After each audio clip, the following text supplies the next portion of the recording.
I would like to welcome all who have joined now for the executive summary.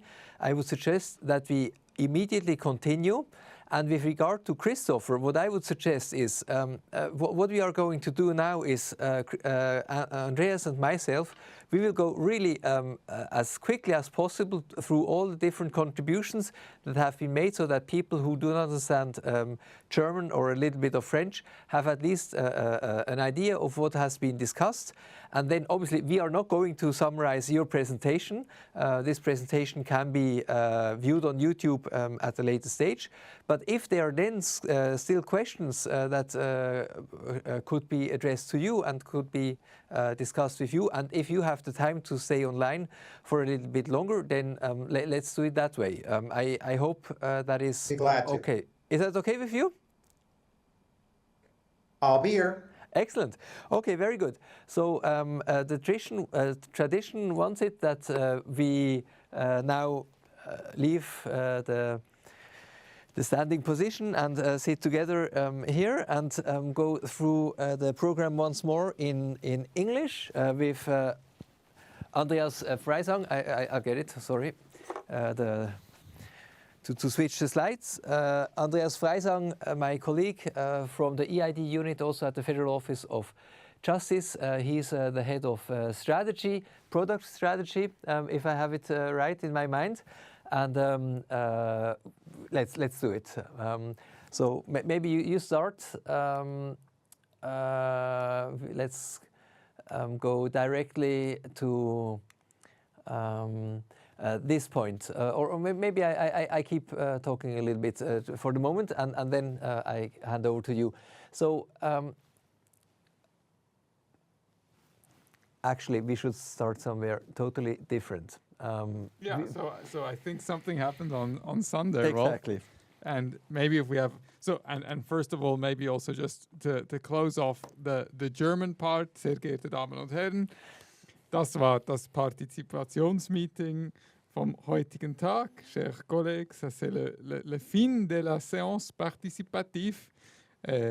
Ja, ich denke, das machen wir noch ganz kurz, den Abschluss. Ja, genau, das stimmt. Das ist mir jetzt in der Hitze des Gefechts durch die Latten gegangen. Meine Damen und Herren, das Partizipationsmeeting im eigentlichen Sinn wäre damit zu Ende. Für Fragen haben wir heute leider keine Zeit mehr, aber ich denke, im Chat hat einiges schon stattgefunden und alles andere kann nun offline geschehen oder via E-Mail oder in einem nächsten Partizipationsmeeting.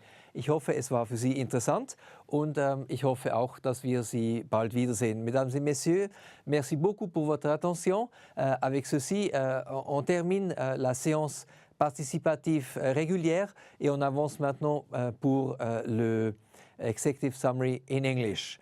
And by having said that, let's start again. As you might imagine, with the vote and the last few days, a lot of stuff was happening, and well, whatever. My head is a little bit exploding. But for the international guests who have maybe not thoroughly followed the last few days in Switzerland, we've had a vote on the EID Act. It took place on Sunday. The participation was about 50% of eligible voters who have expressed their opinion. And it was really a very, very, very sharp or tight result. We have 50.39% of yes votes, so the EID Act has been adopted, but also obviously 49.61%, I believe, have voted against. The actual margin in absolute figures is a little bit more than 20,000 votes, total about 2,600,000 votes. So you see, it was really a very tight result. And in that context, obviously, the question is how to move forward. And we have addressed that in our participation meeting in a number of fashions. First of all, we've had a speech by our director from the Federal Office of Justice, Michael Schöll. On the one hand, he made a few comments on the result, which I have already presented to you. We from the federal administration, from the government, are not yet able to really make any comments on how to interpret this result specifically. In Switzerland, there is always a process of additional analysis after a vote with a quite large number of people, and we would like to wait for the results of this research.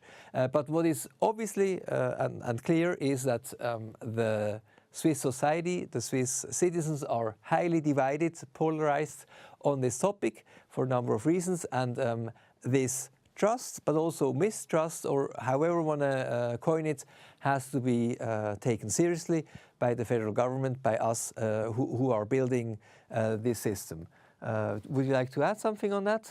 I just think what our director Michael shall stress, and I think what's very crucial and a big part of our political culture, is that after a vote like the one we just had, there is a culture of discussion where both sides try to come together and to work on their differences and to improve the proposal or the solution in a better way. And I think the participation program we had today was in also a first step in that direction, and we will see this when we cover the following slides, or what was covered in the participation meeting today. That this coming together, this crucial coming together of both sides on the side of the political spectrum. Yes, maybe one technical issue or legal issue that I would like to very briefly raise also in the context of this vote, because maybe you have read or heard about it. So the vote took place, the votes have been counted. On that there is not much doubt or dispute. However, some of the organizations who were fighting for a no, for the rejection of this EID Act, have made complaints at the court level about some of the processes that led up to the vote, mainly with regard to donations. This is now in the hand of the courts. We from the federal government are not part of this process, should not be part of that, and for that reason I am also not going to dig deeper into that. The only thing that I can say, or which our director also explained, was that this process within the court can take weeks, but also months. So we have to wait and see what the result of this is. In an extreme case, the vote from last Sunday could be nullified and would have to be repeated. The chances of that, I'm not going to comment on it, but just so that you know that there is still this open issue. Otherwise, when it comes to how we move forward now with the implementation, I think at the moment it is too early to make substantial comments, but what we can say is obviously that we are taking all the concerns very serious, because we are aware of the fact that we are building something for the people, for the citizens. They have to trust, they have to use it if they want to, and so on. So there is definitely still quite some work to be done. Yeah. What specifically we will see, but yeah, and maybe just shortly, because it's also again about how the Swiss political system and our governing system works. Is we now voted on the EID Act, something to happen on a national, a law to happen on a national level, but the according ordinances are not finalized yet. Yes. And there's the ongoing public consultation regarding these ordinances,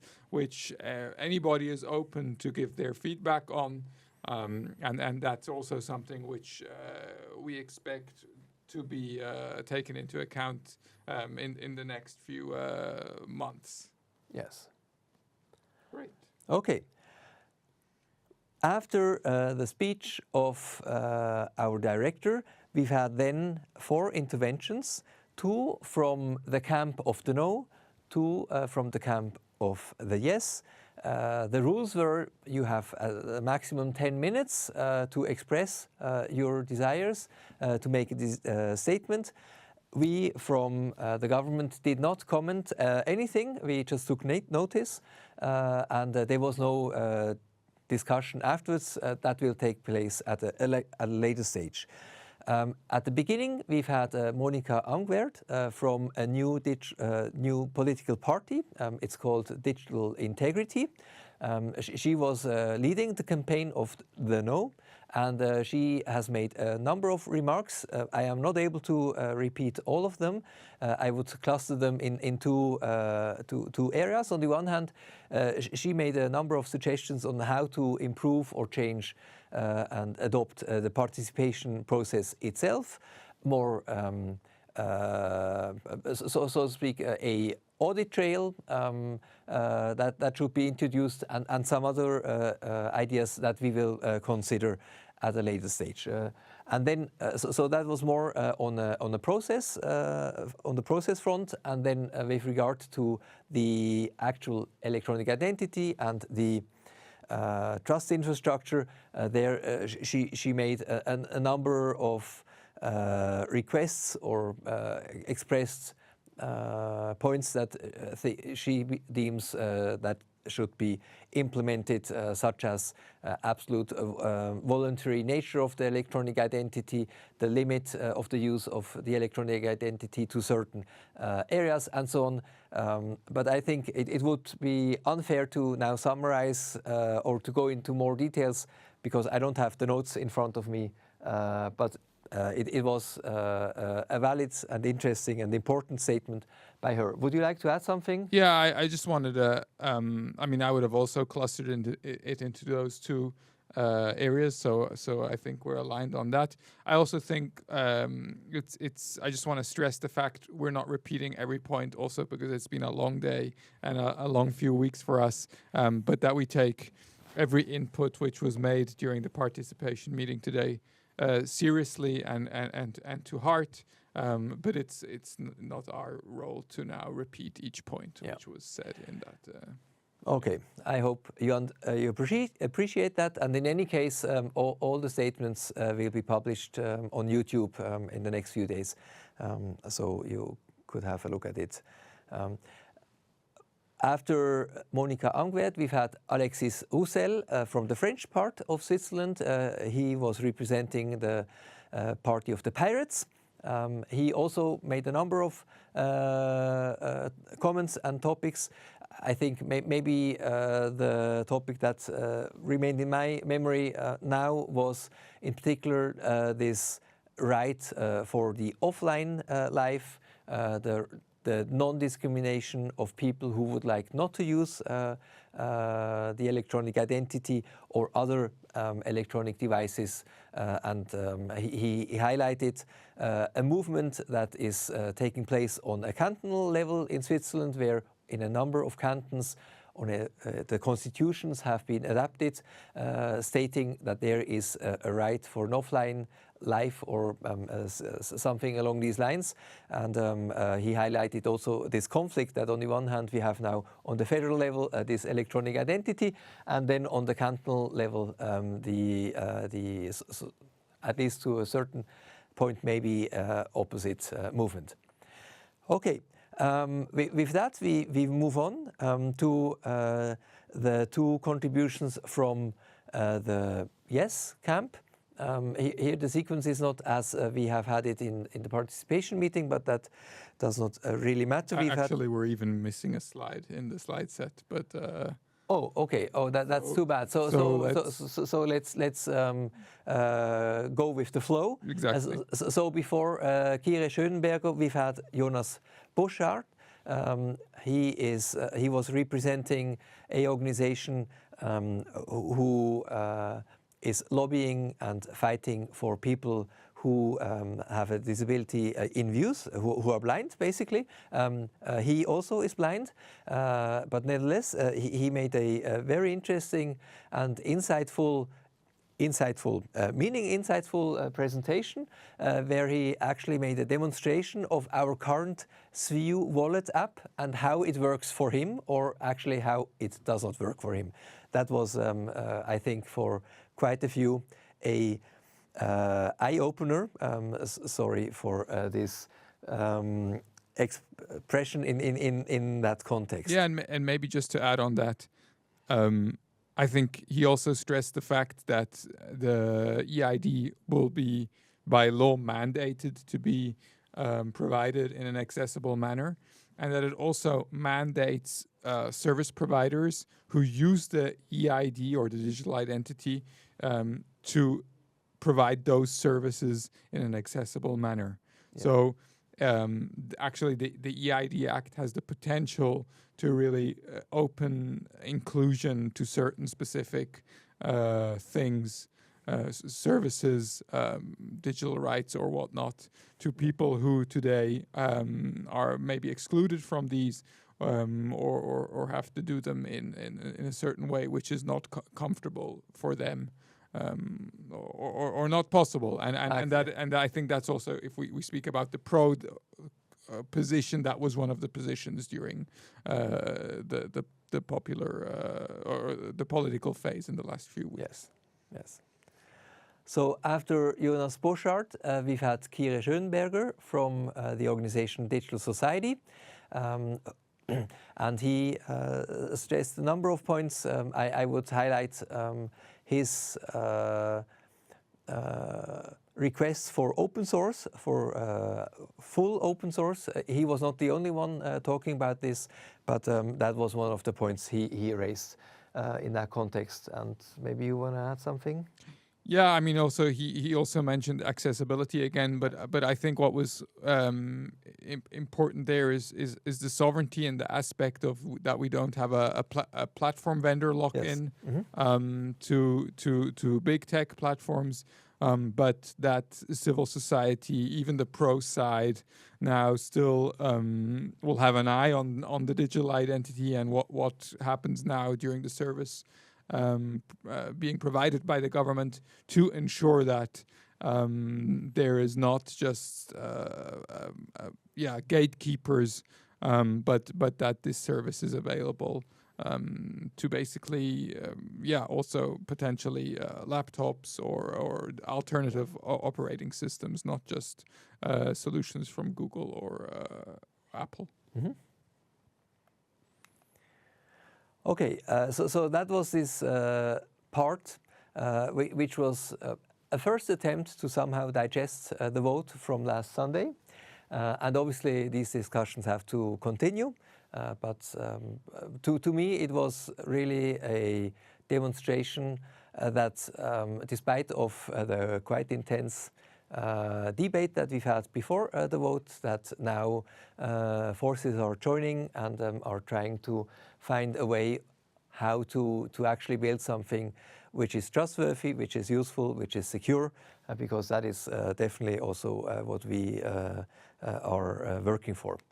Then I briefly showed the current figures on the use of public beta, our test infrastructure. You see here that we have, at least for Swiss standards, already considerable numbers in terms of downloads of our wallet. Almost 40,000 people have downloaded the swiyu wallet app on iOS, about half of it on Android. The electronic driver's license, actually the electronic mobiles, what is it? I mean, it's the preliminary license, right? Exactly, yeah, the permit for people who are learning to drive. I am too tired to remember the English name, has been issued by now about 13,000 times.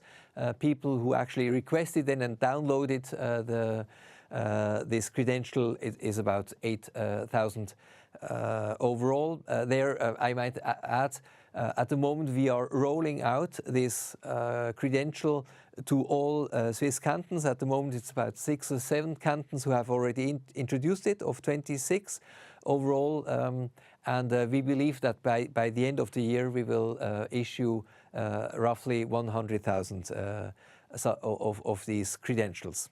And then finally, the beta ID, which is the test identity EID. It has the same functionalities, or more or less the same functionalities. It's still linkable and stuff, but at the first glance, as the planned electronic identity, there you see the figures also issued about 30,000, verifications made on our systems about 7,000, and you also can revoke your own EID, and there we have about 600. So this gives you an idea. Yeah, and just obviously I want to stress, so currently now that is like a beta platform. Yes. In future, we will not have the ability to track how many verifications were done of an electronic identity, and we will only know which revocations happen for the EID. That it's a bit misleading, these figures, that it like seems like it would be a centralized system, but obviously it's not. Yeah, that's correct. Yeah. Okay. After this, we've had a presentation by Sandro Scalco and his organization, which is called Digital Democracy Hub Switzerland. Sandro has taken the test infrastructure, public beta, that we have made available to everybody. And based on this, he has set up a system where you can collect signatures for popular initiatives or referendas, which are political instruments here in Switzerland. Currently, we do it only on paper, but there are certain forces who would like to drive this process also into the digital realm. We call it e-collecting, for collecting signatures.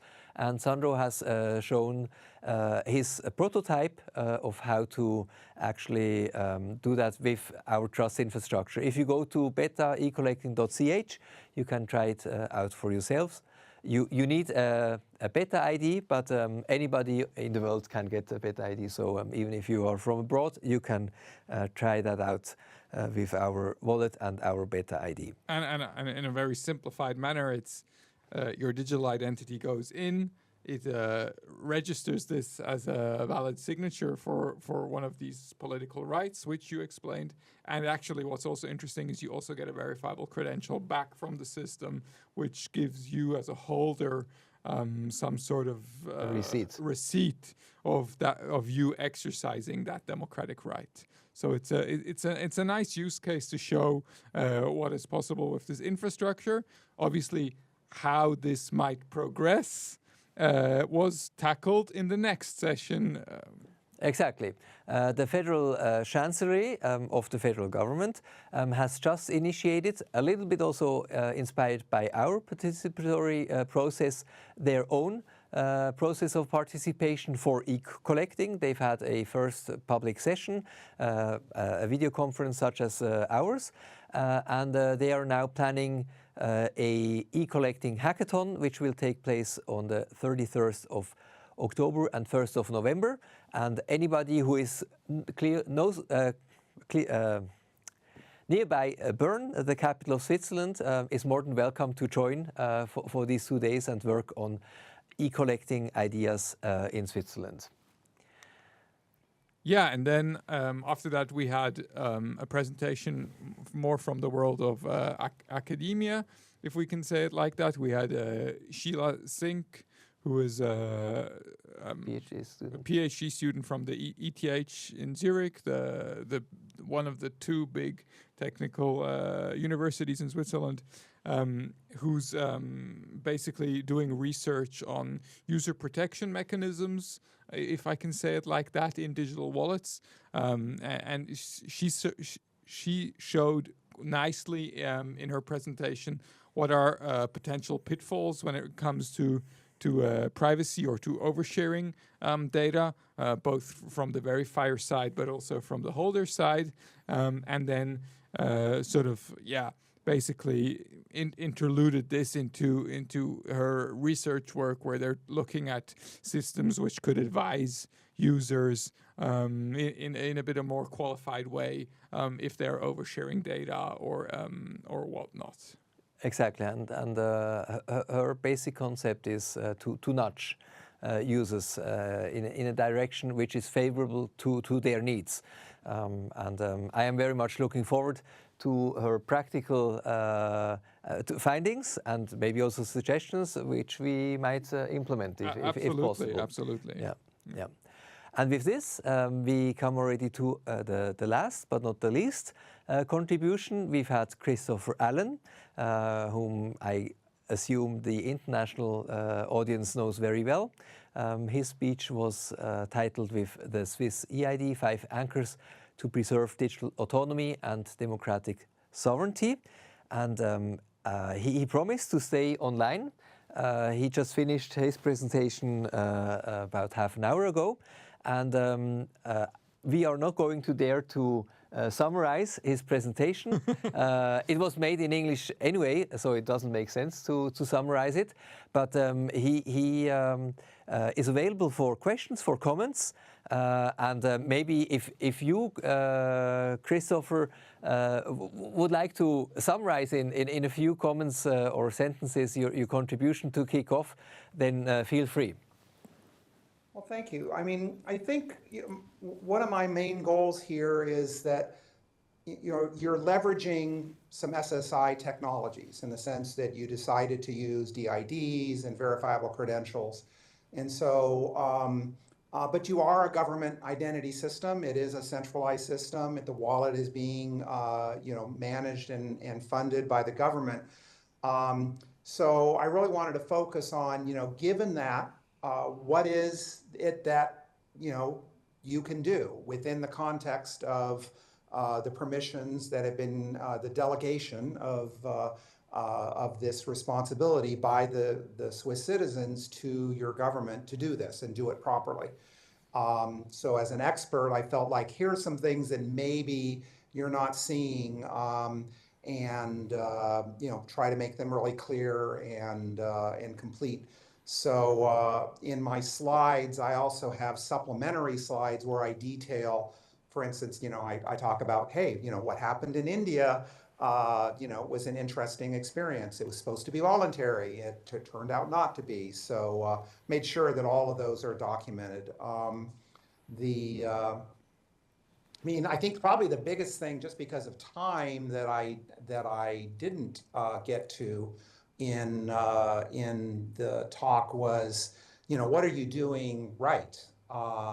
I like, your some of the legal guarantees, although I understand some of them are in progress. I like that you're really trying to do some selective disclosure options through batch issuance. Clearly there are limitations for it, but I like the fact that you're trying. Many other national ID systems are not doing that, or worse, are kind of enabling phone home type of problems.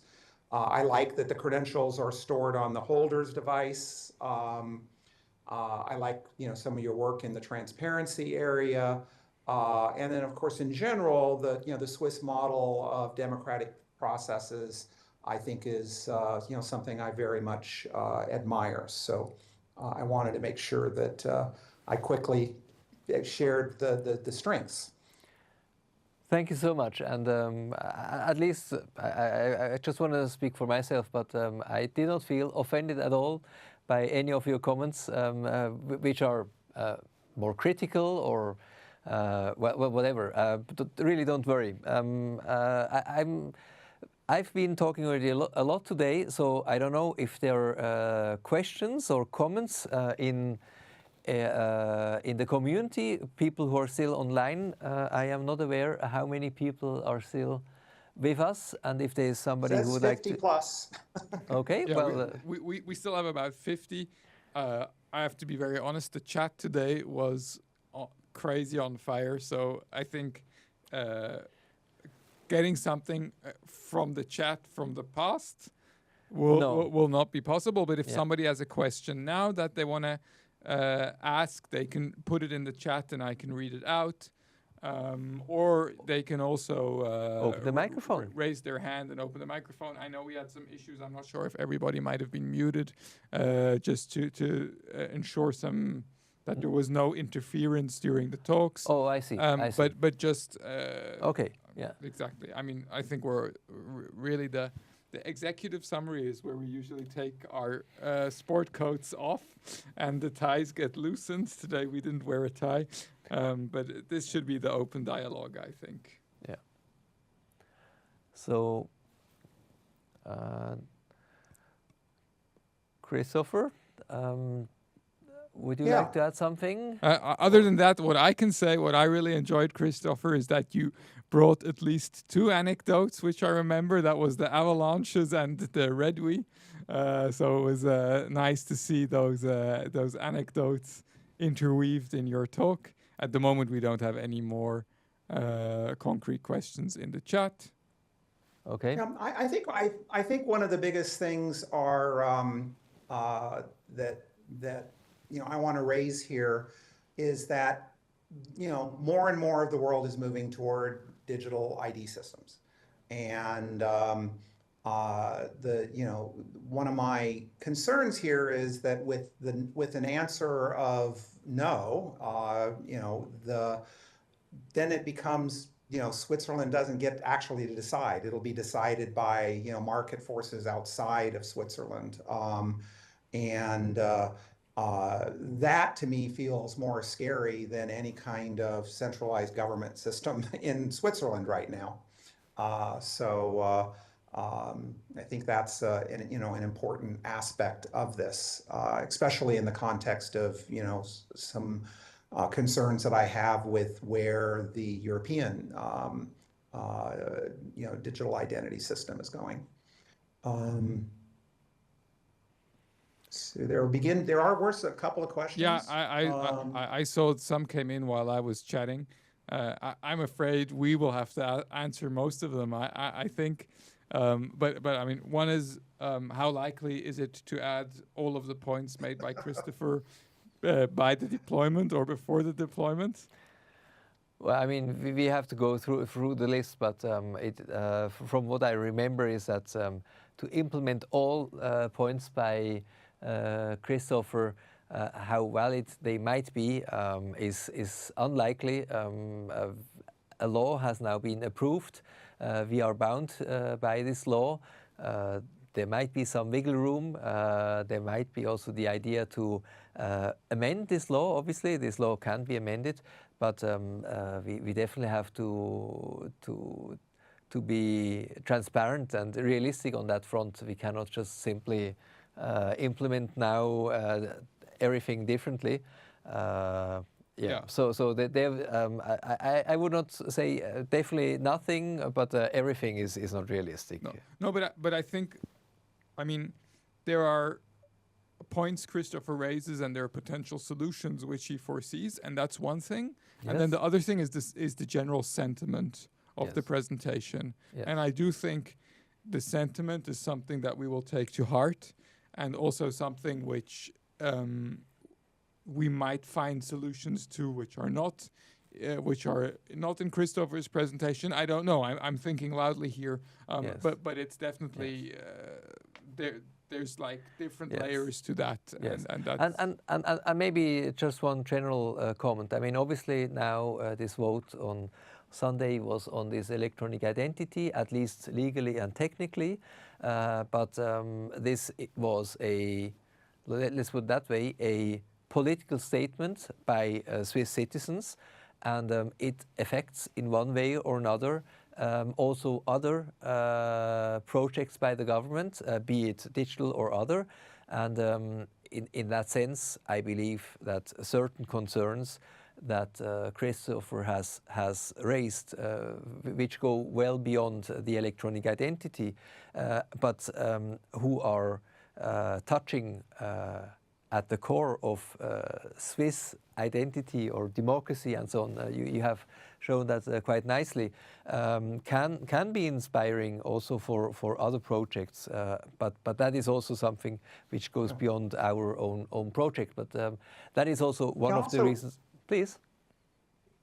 Yeah, I mean, I think one of my questions here, I mean, some of the things are technical and, I have some, specific low-hanging fruit that I'd love to talk with you further about that. In particular, I think what California has done for emergencies is very interesting and, could be something you could roll out, quicker and safer. Um, as we go along. But then there's this whole aspect of those things that are going to require legal changes. I mean, I think right now, data retention rules, the liability problems when, you can't prove in court you did something because you deleted it. You need to be able to relieve people of that liability, and that's a fairly big change. That's not something I'm not even sure you can directly propose. So I'd like to connect with different organizations that are in a position to advocate that type of stuff, because you as a government organization probably can't specifically advocate for some of those changes. So, again, I don't understand your exact limits, but at least in the U.S., government employees aren't supposed to politic. So, there is this separation of what are the policy and legal things that need to be done to support all of this, and then there are some technical things, and they kind of have to go hand in hand. But there are baby steps we can do. Okay, thank you. Yeah, definitely. I think the situation overall, at least on paper, is not so different from the United States to Switzerland. The current situations might be a little bit murkier in one place or the other, but that's a different topic. But we definitely will look into your proposals, also the more detailed slides, and get back to you. And if there are low-hanging fruits which enhance our infrastructure, then I'm the first to advocate for them. There are some questions in the chat. We can take them, but also it's. Let's take a few and Okay, then try to come to a closing. Yeah. So one of them is like what protection and audits are in place for companies that use our technology to ensure that they don't collect data and retain them without. I'll summarize now: without due process or longer than they should, or without the appropriate purpose. Okay, so there the general data protection law applies, and which has a set of rules which limits the legal processing of data. And if someone has the impression that these legal requirements are not adhered to, then a number of complaints can be made. And this also applies to the EID situation overall, I would say. In addition to what the law on data protection already stipulates, we have a few other mechanisms that the Electronic Identity Act is proposing, where people can make complaints directly from the wallet. The Federal Office of Justice has to then research that, and if there is a complaint with legitimate cause, then obviously we can flag this organization and so on. So there are a number of mechanisms in place. I'm not sure if that satisfies the question. I mean, I think it's good enough, I think, for now. Then another one is what measures are put in place so private businesses do not discriminate or prevent access. And I think that one is a bit more nuanced, because the EID Act has certain guarantees, but it doesn't ensure that totally. So maybe first of all, the first thing is having a digital identity is voluntary by law. As we heard, also there might be criticism when it comes to in practice by that, but in Switzerland nobody is forced to have physical ID, and by that also nobody is forced to have digital ID. And then when it comes to in-person presentation, if you accept anybody who accepts a digital ID, if they need to check your ID in person, they also have to accept a physical one. Yes. That is a safeguard which is put in place by the EID Act. Yes. But that doesn't translate to the digital space. I think that's clear, or it's obvious to state that, or important to state that. Yes. There was not the political will for a pure online business that, I don't know, sells a product which is only eligible to people over 18, that they need to accept something else than the digital ID issued by the state, if they want to do that. That's a constitutional principle in Switzerland called economic liberty, I would say, is the translation, which gives a certain statutory freedom there to the private sector.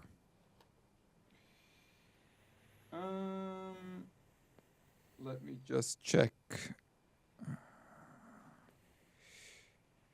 Yeah, I mean, there's a more pragmatic question. Just like in the coming months, how closely do we plan to cooperate with other governments that have a long experience in eGov and EID? I can also jump in on that. When it comes to those governments which are currently working on systems similar to the one adopted in Switzerland. So, for instance, Germany or the European Commission, we're already exchanging with them on a quite frequent basis. Although it's obvious for us in our space that EIDAS, the European regulation, works different than the Switzerland regulation, and there are definitely nuances which are important and which mean that the system developed there does not apply directly to the system or the policy in Switzerland. When it comes to Estonia, Finland, or models like that, do you want to say something? Or? Well, I would like to add, in particular, also the institutionalized forum, which we are part of, where these discussions take place. You might be aware that under the umbrella of the International Telecommunications Union, a UN sub-organization based in Geneva, which is responsible for telephone numbers and many other things, a so-called Open Wallet Forum has been created as a counterpart to the Open Wallet Foundation. The Open Wallet Foundation is a sub-foundation of the Linux Foundation, taking care of open source projects in the wallet and credential space. And in order to allow also countries and states to interact and coordinate such topics, the Governmental Consultative Committee within the Open Wallet Forum, within the ITU, has been created. Currently, there are about 45 members, roughly 30 plus countries, a lot of important and big countries who have already joined. All UN member states can be part of this governmental consultative committee, and there are also a number of intergovernmental organizations as observers, such as the WHO, UNECEC, and others. So there, Switzerland is also part of this GCC, the Governmental Consultative Committee. Actually, I am the co-chair for developed countries, and there we are interacting on a monthly basis with all countries who have already joined, and others are more than welcome to do so. If there's somebody in the call from another government who would like to share something with us, please get in touch. We are definitely open to learn from you. We know that Switzerland is not in all areas what electronic identities is concerned already at the front. Yeah. Yeah, there was just, I mean, Christopher just jumped in on our comment on the previous question about discounts or surcharges for people who to get something cheaper with an EID and by Yes. sharing their data, or maybe economic pressure that you gotta pay if you go somewhere in person. He just mentioned that as a comment in the chat. I think that's again a Yeah. very valid statement, and Yeah. We have to look into that, how to handle this and other topics. And I think we cannot make any further statements on that other than that we will take a look Yeah. at it. yeah. And with that, we've not covered everything, but I think I suggest coming to a close. Yep. Do you want to have some closing words? No, I would like just to thank, first of all, Christopher Allen for his contribution. I would also thank all the other people still in the audience for bearing with us. I hope it was insightful to you. We are looking forward to having you on again in a month, in November. I think it's November 5, if I'm not wrong. It's in any case, it's the first Thursday of November, where we will have another participation meeting and also a executive summary in English. And until then, I wish you all the best. If you have requests, if you have suggestions, get in touch. And again, thank you and have a nice day, evening, or afternoon. Thanks so much. Goodbye, everybody. Bye.